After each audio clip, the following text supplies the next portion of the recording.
Hello, everyone. Let us continue on Running After One's Hat by G.K. Chesterton. Let us refresh your memory. We tried to comprehend the first paragraph of the essay in the last class. Chesterton was in his hometown, Battersea, when London was in flood. He felt sad because he was not able to see London immersed in water. He even imagines Battersea in flood. He thinks that Battersea would have looked like Venice. The vegetable man and meat seller would have come in gondolas to sell their products. If the whole district were in flood, it would have looked like a group of islands, that is, archipelago. That was where we stopped in the last class, and now let us move on to the second paragraph.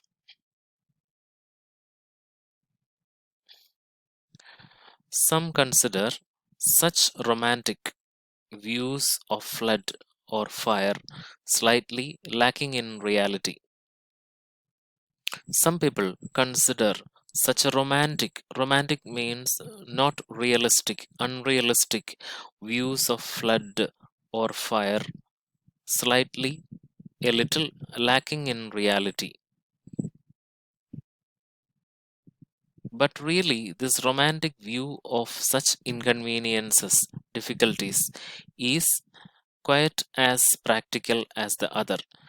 I have told you in the last class that some people may think that Chesterton's viewpoints regarding the flood uh, is a bit strange because he said that London in flood. He pointed out that London in flood as an advantage. He wanted to see London during the flood. So usually we consider a flood as a natural calamity, but Chesterton was saying that uh, was considering flood as an advantage because it was a very interesting sight to see the London city in flood. Chesterton himself says that such romantic views about flood will not be acceptable to all. Flood is usually considered as a natural calamity, but Chesterton points out that ability to see differently is good for us. Let us see how can it be. The true optimist is a person who sees everything positively. It, the true optimist who sees in such things an opportunity for enjoyment is quite as logical and more sensible than the ordinary indignant ratepayer who sees in them an opportunity for grumbling. So Chesterton says that a person who has the ability to enjoy the difficulties in life is an optimist. He is a reasonable person. He is more sensible than an ordinary man who complains about everything. See, there are certain words which may not be familiar to you. Indignant ratepayer. Indignant ratepayer means common citizen, an ordinary man. So, Chesterton means that a person, an optimist, a person who can see everything in a positive light, is more sensible than the ordinary citizen who sees in them an opportunity for grumbling. The ordinary citizen, an ordinary man, will see everything as an inconvenience. He may be complaining everything. So, a person, an optimist, is really a special person. He will be able to identify the positive in every negative. Real pain, as in the case of being burned at Smithfield or having a toothache is a positive thing. It can be supported but scarcely enjoyed. Burned at Smithfield. See, Smithfield was a place in London.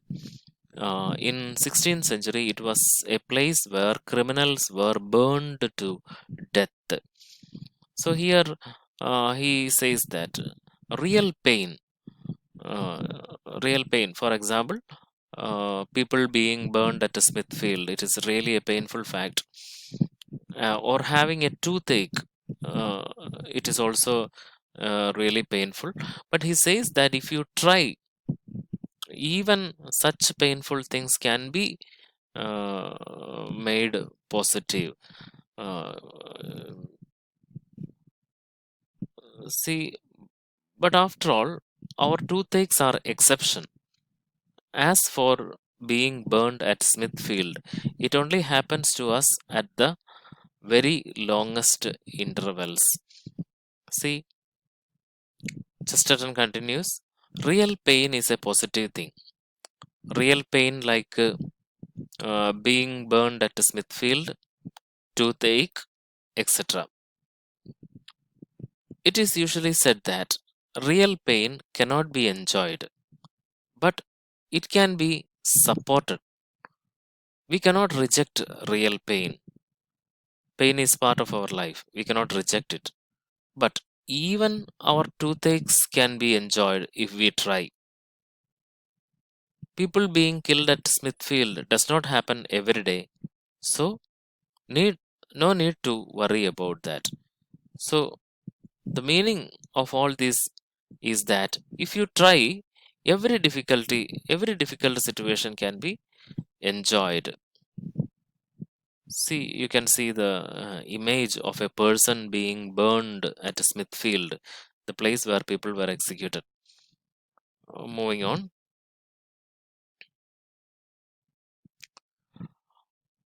And almost and most of the inconveniences that make men swear means use bad language, uh, and most of the inconveniences that make men swear or women cry are really sentimental, are really exaggerated, or imaginative inconveniences, things altogether of the mind. That is just a feeling, it is a matter of our mind.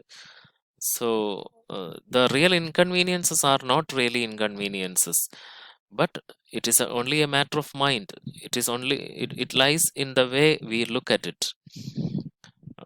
For instance, we often hear grown-up people complaining of having to hang about a railway station and wait for a train. Did you ever hear a small boy complain of having to hang about a railway station and wait for a train? No. For him to be inside a railway station is to be inside a cavern of wonder and a palace of poetical pleasures. See, uh, Chesterton says that grown-up people may complain about spending their time in a railway station waiting for a late train, but as a small boy, children will never complain, because as far as children are concerned, everything inside a railway station is a matter of curiosity for him. It is a cavern of wonder and palace of poetical pleasures for him. So what all things are there in a railway station that makes a child curious? Because to him, the red light and the green light on the signal are like a new sun and a new moon. Because to him, when the wooden arm of the signal falls down suddenly, it is as if a great king had thrown down, commanded his staff as a signal, and started a shrieking tournament of trains. Uh, I will read out the um, explanation. Chesterton says that the usual difficulties we face in our life are really simple. We exaggerate them. Grown up people will become impatient when they are in the railway station.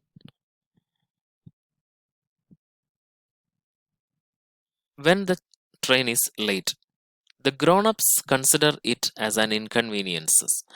However, children are never unhappy. Railway station is a place of wonder to them. Everything in a railway station will arouse his curiosity. The red light, green light, the wooden arm of the signal, etc. When the signal arm falls, he may even imagine that a king has commanded his men to start a competition of trains. So, these are the ways in which a child views a railway station. He is not bored at all. So the inconveniences are made into something positive. Continuing, I myself am of little boy's habit in this matter. They also serve who only stand and wait for the 2:15 coming, the train coming at 2:15. So Chesterton says that he himself is like children. He enjoys being at railway station, and this is also applicable for those people who are waiting for the 2:15 train. Their meditations, thoughts may be full of rich and fruitful things, useful things. So these people who are waiting for the 2:15 train, their meditations, their thoughts will be full of useful things. Many of the most purple hours means fruitful hours of my life have been passed at Clapham Junction. Clapham Junction is a railway station in England, which is now, I suppose, underwater. This underwater is about the reference about the flood mentioned above. I have been there in many moods, so fixed and mystical. Mystical means attractive here, that the water might well have come up to my waist before I noticed particularly. I will read out the interpretation. Uh, Chesterton himself is just like children when he is in railway stations. He is also very much interested in things at railway stations.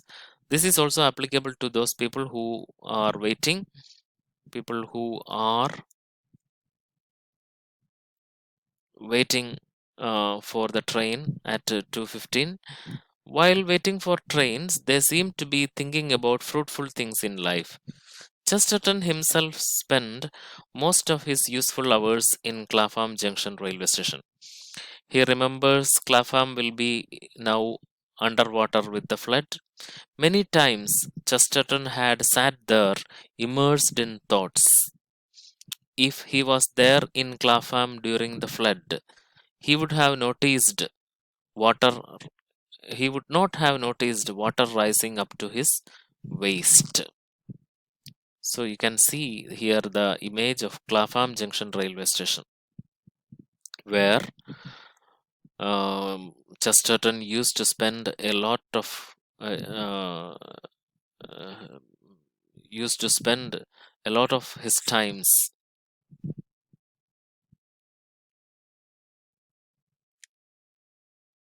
But in this case, all such annoyances, disturbances, as I have said, everything depends on upon the emotional point of view, depends on your mind.